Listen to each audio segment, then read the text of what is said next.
Hello friends, we are discussing motion in one dimension. Till now we have discussed the same topic but in the analytical method, and now we'll discuss the same topic with a calculus approach or calculus method. So in a motion, the terms which we study are position, displacement. If there is a change in displacement, obviously there is a velocity, and if there is a velocity, obviously there must be a, if the velocity is changing, then we say there is a acceleration.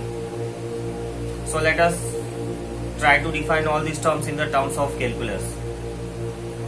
So first term, position. Let's say the body is at a point, the body is at some coordinate, right, x1, and it changes its position to the x2. So change in position, right, which is denoted by delta x, will be x2 minus x1.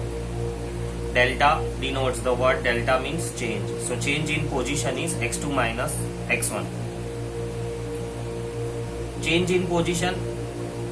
Next we have displacement. Displacement is defined as change in position. So displacement as is nothing but change in position. Now here, if the change is very small, right, if change is very small, then we can find displacement as differentiation of x. Let's move on to the velocity. Velocity is defined as change in displacement. So if the displacement is changing, right, velocity is, as per the definition, change in displacement with respect to time, or you can also say rate of change of displacement. So change in displacement upon change in time. This one, if we write down further, it is change in displacement, so that is s upon change in time. So this can be written as delta x by delta t. S is nothing but change in position. So this is your average velocity. Now if it is given that time interval is very small, the change in position occurs in very small time, then under such situations you get instantaneous velocity, which is given by dx by dt, where x is change in position. Instantaneous velocity, average velocity. Next, let us move on to the acceleration. So acceleration we define as rate of change of velocity. So going as per the definition, writing down acceleration, A can be written as change in velocity upon time. So this is your average acceleration. Now again, if you want instantaneous acceleration, the time interval must be very small. If the time interval is very small, then this term can be written as dv by dt. This is the instantaneous acceleration. The word instantaneous means just at that instant. In other terms, in a very small time. Instantaneous means the change occurring in very small time. Now let us try to derive equations of motion using calculus method or calculus approach. So the first equation of motion, we know that acceleration is given by dv by dt. If we rearrange this equation, we get a dt. Integrating on both the sides, change in velocity, let its initial velocity be u and final velocity be v. For a body which is undergoing change in velocity, let its initial velocity be u and final velocity be v. And similarly for the time interval, let us say time interval, we start from the 0 second, and to undergo this change, the time that has existed is t seconds. So if we integrate this, acceleration is constant here. We are studying equations of motion, constant acceleration, acceleration is constant outside. Integration of dt will give you t.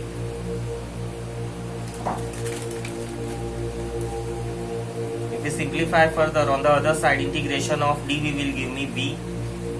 Putting the limits, this will give upper limit minus lower limit. Here also upper limit minus lower limit.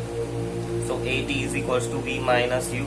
V is equals to u plus at. This is the first equation of motion we have obtained using the calculus method.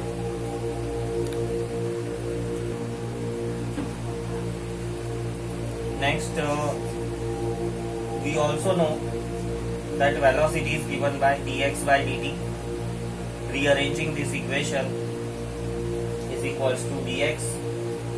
We know that formula for the v is u plus at. We have derived just in the previous derivation.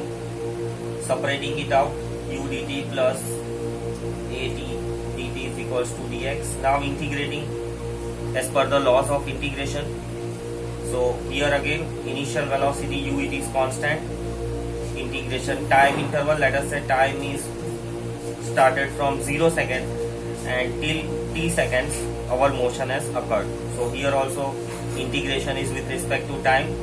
So time, its limits we will put 0 to t, and x, change in x, that is change in position. Let us say it occurs from, it was some at 0 position and it has now reached position x. So integrating this u outside, integration of dt will be t. Putting the limits plus acceleration outside, integration of t will be t square by 2, and putting the limits, integration of dx will be x. The formula which we have used here is, for the integration is x to the power n is x to the power n plus 1 upon n plus 1. So here there is no t term, so we can write down t to the power 0. So 0 plus 1, 0 plus 1, so it becomes t. Here also t is there, so t has power 1, so 1 plus 1 will become 2, yani t square, and denominator will become 2. Let us simplify this. So ut plus half at square is equals to x. So x is equals to ut plus half at square. So this is the second formula, that the displacement or the position is ut plus half at square. For the third derivation, we know that acceleration is given by dv by dt, right? Let us modify this equation. We multiply divide by dx. We get dv by dx into dx by dt. Dx by dt is nothing but velocity. So we can substitute this as velocity, right? So now further simplify to v.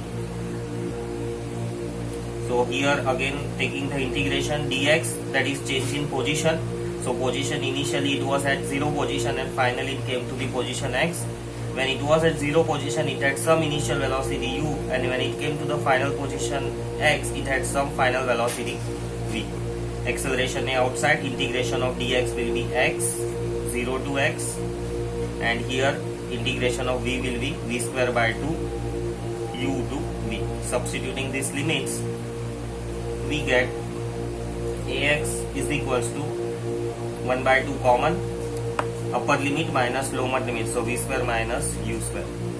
So 2ax is equals to v square minus u square. So v square minus u square is 2ax. This is the third equation of the motion we have obtained using calculus method. Now let us try some questions based on this calculus method. Now here is a question given to us that displacement x of a body varies with the time is in seconds as this. How long does a body take to come to the rest? So we have to calculate time, how much time will be needed to have velocity 0, right? So we know that if the position or displacement is given, we can find out velocity by this formula dx by dt. So let us differentiate this term. You should know the rules of differentiation. If you don't know the differentiation, then please refer to the lecture of basic mathematics. So minus 2 by 3 t square will be 2t plus 16. Differentiation of a constant term is 0 and differentiation of t will be 1. So this one, if we further simplify, velocity we obtained as minus 4 by 3t plus 16. and now we want that velocity must be 0. So putting velocity as 0, it will give me as 4 by 3 t equal to 16, 4 4s are 16, t equal to 12 seconds. So after 12 seconds body will come to rest. This is a demonstrative sum to how to use calculus in solving problems of motion in one dimension. Now this question, the displacement of a particle along x-axis is given by the equation, right? Obtain velocity and acceleration. So we are asked to calculate velocity and acceleration. So we have been given position, that position changes as per this equation. So we know that velocity can be obtained from the equation of position by the formula dx by dt. So if we differentiate this term, this will result into constant will become 0, 8t will become 8, differentiation of 8t is 8, differentiation of 7t square is 14t, and we have to calculate velocity at time equal to 2 seconds. So velocity at time equal to 2 seconds will be 8 plus 14 to the 28. So 36 meters per second is the velocity after 2 seconds. Next, to calculate acceleration, we know the formula is dv by dt. Equation for the velocity, we got it as 8 plus 14t. So differentiating this equation, so differentiation of constant term is 0, that is a rule, and differentiation of 14t will be 14. So we get acceleration as 14 meters per second square. Since the acceleration is independent of the term t, we say that in this motion acceleration is a constant. Obviously whatever equations or whatever studies we are doing right now are all based on constant acceleration. Now here we have another question which again make use of the calculus method. The acceleration in meters per second of a particle is given by this, where t is the time. If the particle start out with a velocity 2 meters per second at time t equal to 0, then find the velocity at the end of the 2 seconds. So we are asked to calculate velocity at time t equal to 2 seconds, after 2 seconds. So we have been given acceleration. We know that acceleration is given by dv by dt. So this dv by dt is 3t square plus 2t plus 2. We have to find out dv, velocity. So shifting the differential term on the other side. Now to obtain velocity from this differential term, we need to integrate it. So integration of dv will give me v, integration of this term 3 as it is, t square will give me t cube by 3, 2 as it is, integration of t will be t square by 2 plus 2, and since there is nothing here, t will be added up. And now they have asked me velocity at time t equal to 2 seconds. So I'll substitute 2 seconds here, which will give me 2 cube, 2 again gets cancelled, 2 square plus 2 into 2. So 2 square is 4, 4 plus 4, 8, 8 plus 8, 16. So 16 meters per second. Okay, we also have been given that if the particle start out with the velocity, so it also has an initial velocity u, which is 2 meters per second, and some final velocity v it attains. So here we need to put the limits u to v, right? So upper limit minus lower limit. The value of u is given as 2. So we put it as 2. So this will give me the answer 18 meters per second. If you have any doubts, please post it as a comment. If you like, please share and subscribe. Thank you.